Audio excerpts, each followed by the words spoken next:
Alors, La vie en kit, c'est une aventure architecturale. C'est le récit de ma rencontre avec trois vieux architectes utopistes belges qui ont essayé de réinventer le logement dans les années 70. Et ils ont construit des prototypes qui sont toujours habités. Et La vie en kit raconte ce voyage dans le temps qu'on fait ensemble pour aller revoir ces expériences et voir si elles peuvent nous apprendre quelque chose sur aujourd'hui. Alors, elle m'est venue parce que je suis architecte à la base. Donc je suis venue au cinéma avec ces histoires-là qui me paraissaient extrêmement riches parce que c'était des expériences architecturales, mais pas seulement. Ça avait entraîné dans leur sillage des expériences, des aventures humaines qui étaient extrêmement intéressantes et extrêmement narratives. Ça devenait des épopées, toutes ces expériences architecturales. Et j'avais envie de les raconter d'une façon très vivante. Et je suis venue au cinéma aussi parce que toutes ces expériences, elles avaient été filmées à l'époque. Donc j'étais face à des archives télévisées qui étaient hyper intéressantes et qui du coup me permettaient vraiment de construire un récit très, très, très vivant et vraiment de l'ordre du cinéma. Alors, est-ce que l'architecture, c'est un rêve d'enfant? Je ne sais pas si vous posez la question pour moi ou de manière générale, mais en tout cas, c'est vrai que dans le film, j'ai cette approche que, effectivement, moi, je suis venue à l'architecture à travers l'enfance, parce que j'ai eu cette expérience enfant de vivre dans une maison qui avait été conçue par un architecte, et ça m'amusait beaucoup. Et je trouvais surtout que pour parler d'architecture à un public large, le côté ludique et jeu d'enfant pouvait être une entrée intéressante. Alors il y a quelque chose que j'ai découvert, c'est que les temporalités sont assez identiques entre les grands projets d'architecture sur lesquels j'ai pu travailler et ce projet de film. Finalement, ça a été très long, très laborieux et très, très intéressant aussi. Donc il y avait une vraie... donc j'étais bien entraînée à ce que ça dure longtemps, c'est une première chose. Et oui, il y a quelque chose de l'ordre de la construction du récit et de la narration qui est assez présent en architecture aussi. Après, voilà, je vais être honnête avec vous, le cinéma, c'était quand même très nouveau pour moi. Et c'était une réelle nouvelle voie. C'était un apprentissage, quoi. Alors oui, je suis présente dans le film. Après, on me voit très peu quand même. On m'entend, mais on me voit peu. C'était finalement ça a été un travail assez progressif de mettre mon personnage dans le film, mais ça a été un choix finalement assumé parce qu'il est important, je pense, dans le cinéma et dans le monde de manière générale, de situer son point de vue, c'est-à-dire d'assumer qui on est et de dire voilà, moi je parle depuis cette position-là. Et c'était du coup important que je sois présente dans le film pour pouvoir expliquer au public, voilà, moi je vous parle depuis cette position-là qui est celle d'une architecte d'aujourd'hui qui s'intéresse à ces projets-là et qui a ce parcours-là.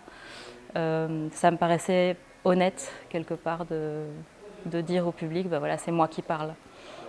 Oui, ça c'était le grand challenge de départ, c'était que je savais que ce récit allait avoir un pied dans le passé, un pied dans le présent. Il y avait cette richesse des archives et puis il y avait aussi tout ce qui se passait entre ces architectes-là et moi dans la rencontre dans le présent et ce que ça amenait comme questionnement sur le futur. Et donc cette triple temporalité, quelque part, le passé, le présent, le futur, je voulais vraiment le mettre en récit. Et là, c'est vrai qu'avec le monteur, on a fait un énorme travail d'aller-retour et ça a commencé par une sorte de tri de ce qui pouvait faire écho entre le passé et le présent, et puis de construire le récit vraiment autour de cette intensité de réponse et d'écho entre ce qui s'était passé et les questions que ça posait pour l'avenir. Donc c'est vrai que ça a été une réécriture extrêmement intense au montage, une fois qu'on intégrait les archives. Oui, après, voilà, c'est un film, il y a des entrées multiples, mais entre autres cette question du passé et du présent, l'écho entre mon propre parcours et le leur, est devenu vraiment quelque chose de central dans le film. Oui, c'est complètement politique et justement d'avoir recours à ces récits-là, ces aventures-là, pour moi, c'était vraiment une manière d'amener cette question-là au grand public. Et ce sont des questionnements qui sont aussi très très actuel. Je pense qu'on vient de traverser aussi une période qui a été très particulière du point de vue de notre habitat, qu'on a été tous très très touchés par cette question de ce lieu où on vivait et où on était finalement enfermés. Et ça a posé des questions extrêmement importantes sur la solidarité, sur les voisinages et tout ce que ça pouvait avoir d'enrichissant aussi. Mais ce qu'on voit aujourd'hui, et si j'avais dû montrer des initiatives actuelles, c'est cette voie-là que j'aurais suivie dans le film. Ce qu'on voit, c'est que ces initiatives, elles reposent maintenant sur des individus, de la société civile. Donc, il existe des alternatives, des gens qui pensent au logement accessible, qui le construisent, mais ce sont des initiatives très isolées, ce sont des groupes de personnes qui mettent leurs énergies ensemble pour le faire. Donc, des habitats groupés, ça existe aujourd'hui. Et malheureusement, ce n'est pas accompagné par un projet politique. Et donc la clé, elle est réellement politique. Le frein, bon, je plaide pour ma paroisse en disant ça, mais je ne pense pas qu'il est chez la créativité des architectes. Le frein, il est plutôt au niveau politique. Ouais. Oui, le sujet de la transmission, il est central dans le film, évidemment, sur l'héritage. Et c'est peut-être pour ça que le film, pour moi, c'est pas que un film sur l'architecture. C'est aussi un film sur les utopies, sur la vieillesse, sur ce qu'on fait quand on arrive au bout du parcours de sa vie et qu'on a des choses à léguer, des idées à léguer, des idées qu'on a envie de voir nous survivre.